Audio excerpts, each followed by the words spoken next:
Sir Bharatiya Janata పార్టీకి తెలంగాణలో ఏ పార్టీని గూడా విలీనం చేసుకోవాల్సిన అవసరం లేదు.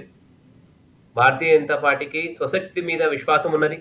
భారతీయ జనతా పార్టీ కార్యకర్తల మీద విశ్వాసం ఉన్నది. భారతీయ జనతా పార్టీ కార్యకర్తలకు సిద్ధాంతం మీద విశ్వాసం ఉన్నది. కాబట్టి ఏ పార్టీ అయినా ఎస్, సరే భారతీయ జనతా పార్టీకి అవసరం లేకపోయి ఉండొచ్చు, కానీ బీఆర్ఎస్ పార్టీకి అవసరమై ఉండొచ్చు కదా. భారతీయ జనతా పార్టీకి అయితే దర్వాజాలు ఓపెన్ చేసి పెట్టినాము. ఎవరన్నా మేము అక్కడ ఏదైనా ఏదో పార్టీ ఇప్పుడు ఏదైతే స్థానికంగా ఉన్న పార్టీలో ఇబ్బంది అవుతుంది, మా పార్టీలో వచ్చి ప్రజాసేవ చేయడానికి ఆకాంక్ష ఉంది అంటే మేము అటువంటి వాళ్ళని ఎవరిని కూడా ఆపము. కానీ భారతీయ జనతా పార్టీ పార్టీ పరంగా బీఆర్ఎస్ పార్టీని పూర్తిగా కాంగ్రెస్ పార్టీలో విలీనం చేసుకోవాల్సిన అవసరం లేదు. అటువంటి అవకాశం కూడా లేదు. అంటే ఇప్పుడు మనకి బయట వస్తున్న ఆరోపణలు బట్టి అయితే 100% ఈ రోజున ఢిల్లీలో కూర్చుని ఈ రోజున కేసీఆర్ అయితే ఏంటి, కేటీఆర్ అయితే ఏంటి, అదేవిధంగా హరీష్ రావు అయితే ఏంటి, మంతనాలు జరుపుతున్నట్లుగా రాజకీయ విశ్లేషకులు చెప్తున్నారు.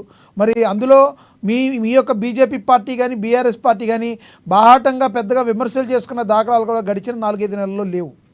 దీన్ని ఎలా చూడాలంటారు? సార్ భారతీయ జనతా పార్టీ ప్రజాస్వామ్య విలువలతో ముందుకెళ్లే పార్టీ.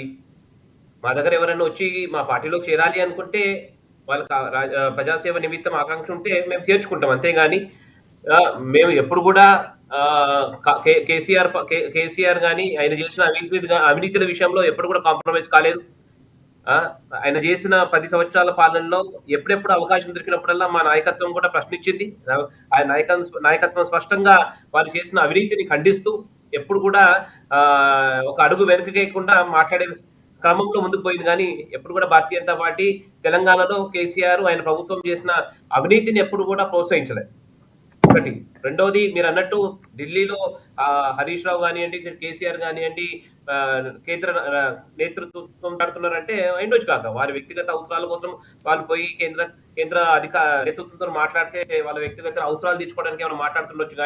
కానీ పార్టీ పరంగా మాత్రం భారతీయ జనతా పార్టీకి ఎటువంటి సూచనలు లేవు. భారతీయ జనతా పార్టీలో బీఆర్ఎస్ పార్టీని విలీనం చేసుకున్న అవసరము కూడా లేదు. ఇప్పుడు రాష్ట్రంలో ఉన్నప్పుడు రాష్ట్రంలో నెలకొని ఉన్న పరిస్థితులను బట్టి మీరు చెప్తున్నారు, మీ అధిష్టానం ఒకవేళ ఏదన్నా నిర్ణయం తీసుకుంటే మరి దానికే మీరు కట్టుబడి ఉండాల్సిన అవసరం ఉంటుంది కదా.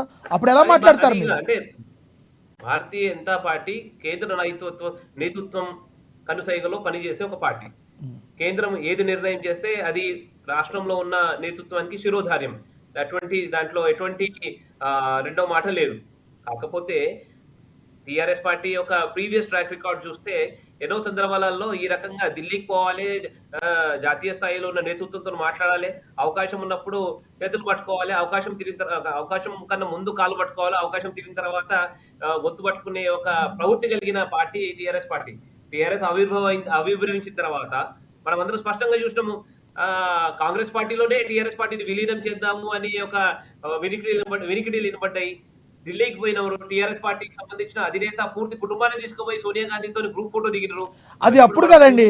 ఇప్పుడు గతంలో ఆయన ఏదో విలీనం చేద్దాం అనుకోవచ్చు, ఆ తర్వాత మొత్తానికి కలిపి కాంగ్రెస్కే జలక్కివ్వటం. కాంగ్రెస్ బీఆర్ఎస్ ఆగర్భ శత్రువులుగా ఉన్నాయి. శత్రువుకి శత్రువు మిత్రుడు అనే కాన్సెప్ట్లో ఇప్పుడు మీరే కదా మిత్రుడు. మరి మేము ఎటువంటి ప్రిన్సిపల్ మీద విశ్వాసం ఉండదండి మాకు. కాకపోతే ఏదైతే టిఆర్ఎస్ పార్టీ ఊసరు వెళ్లి రంగులు చూపించే ప్రవృత్తి కలిగిన పార్టీ ముందు కాంగ్రెస్ పార్టీని మోసం చేసింది. కానీ ఆ క్రమంలో భారతీయ జనతా పార్టీ మోసపోయి వాళ్ళని ఏదో మా పార్టీలో విలీనం చేయాలని మాకు అవసరం లేదు. అటువంటి ఆవశ్యకత